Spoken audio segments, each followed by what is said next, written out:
Απ' το παράθυρο μου στέλνω 1, 2 και 3 και 4 φιλιά。大家好，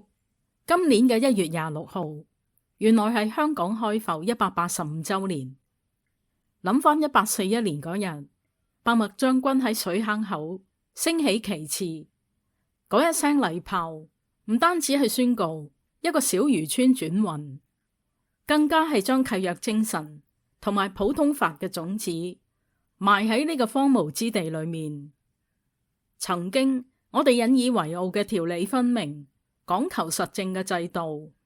由避風港去到國際金融中心，靠嘅係一份專業同埋法治嘅硬骨頭。但估唔到行到185歲呢一關，呢座城市似乎無可避免咁出現一場基因異變，由原本嗰份體面轉型成為非常有中國香港特色嘅樣貌。今日嘅香港新聞標題仲魔幻過科幻小說。以前我哋講法治係因為法律條文好清楚，大家照規矩做嘢。而家嘅法治竟然係政府公然玩文字遊戲，一個強制扣安全帶嘅新例，搞到消防、救護、警車好大陣仗咁去營救一個被安全帶困住嘅市民。呢場安全帶禁錮嘅戲碼，簡直係對呢個高效率城市最辛辣嘅諷刺。最精彩嘅係，原來我哋班法學精英同埋官員喺立法嘅時候竟然可以留低一個大窿，搞到法例變咗半桶水。港府一方面用法例去恐嚇公眾，另一方面又俾人爆料，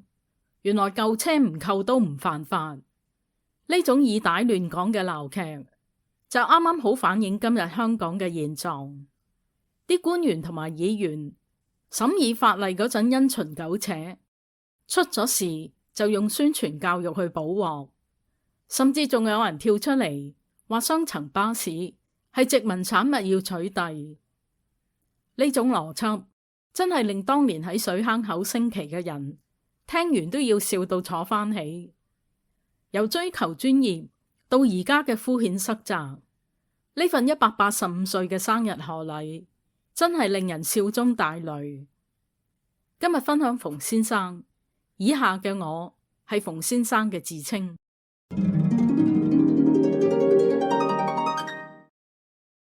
強制巴士乘客扣安全帶嘅法例由1月25號實施之後，到而家都唔夠1個禮拜，每日都有離奇荒誕嘅笑話。就好似琴日有個男人搭巴士去長沙灣，安全帶居然解唔到，結果要浩浩蕩蕩出動3架消防車、1架救護車，計埋有16個消防員同4個救護員到場救援。嗰個男人被安全帶非法禁錮咗45分鐘先至甩到身，期間話頭暈唔舒服，要送院治理，仲話會向巴士公司索償。頭先咁不可思議嘅情節，小說家諗唔出，編劇寫到咁，亦都肯定俾觀眾鬧。但係現實世界偏偏上演呢種爛戲。然後又有一個陳婉嫻出嚟講，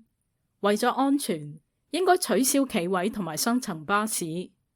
仲話香港唔適合雙層巴呢種殖民地色彩濃厚嘅產物。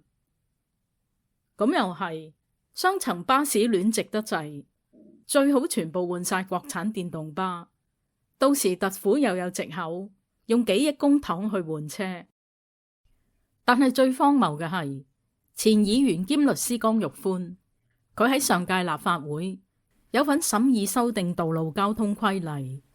突然喺社交平台發文爆料，話新法例只係適用於喺呢個月25號起新登記嘅巴士。如果係25號之前登記嘅巴士，乘客唔扣安全帶都唔會有刑事責任。佢仲呼籲政府解釋清楚條文，以免公眾誤以為喺新修訂嘅條文下，有關嘅規定罰則適用喺所有巴士。佢呢個講法顛覆晒港府一直以嚟嘅宣傳。我細心睇咗道路交通規例嘅條文，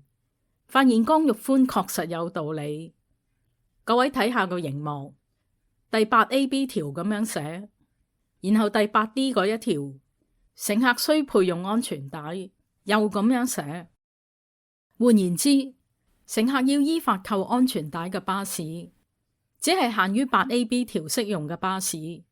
咁即係喺2026年1月25號，或者係嗰一日之後，第一次登記嘅每一架巴士。如果你搭嘅係頭先講嘅日期之前登記嘅巴士，法例根本就冇規定你扣唔扣安全帶。咁香港有幾多架喺近5日內第一次登記嘅巴士呢？政府仲未公布數字，但係憑常理推斷，應該佔依家路面總數嘅極少比例。咁問題就嚟啦，既然根據法律明文規定，喺絕大多數嘅巴士唔扣安全帶都唔犯法，咁點解政府特登誤導公眾呢？例如1月29號，政府新聞網有篇宣傳，大家睇下個熒幕，其中一段咁樣寫。各位睇唔睇到個中嘅奧妙？頭先嘅段落有2句話，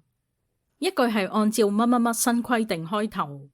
講嘅係法律；而另外一句，如果上述車輛嘅座位已經配備安全帶，就算後面講到明必須佩戴，但係如果你細心睇下，你會發現其實同上一句新規定無關，因為中間有個句號。第二句所謂必須，講穿咗唔係法律，只係標題所講嘅宣傳教育咋。另一個問題係，點解法例會有呢個大漏洞呢？當初點解唔明確規定，凡係安裝咗安全帶嘅巴士，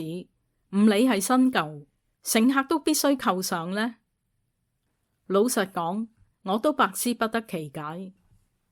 最有可能嘅解釋係，上屆嘅立法會議員，當然包括江玉歡，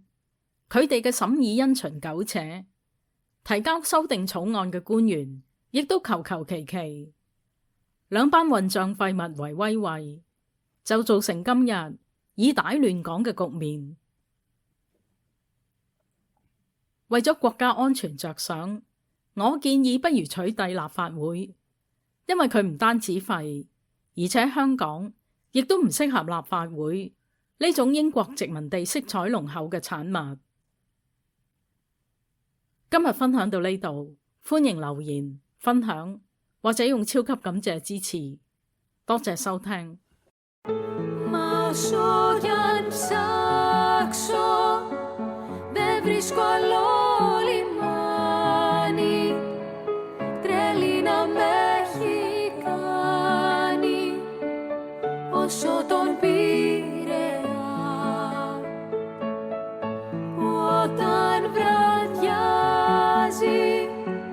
Τραγούδια μαραδιάζει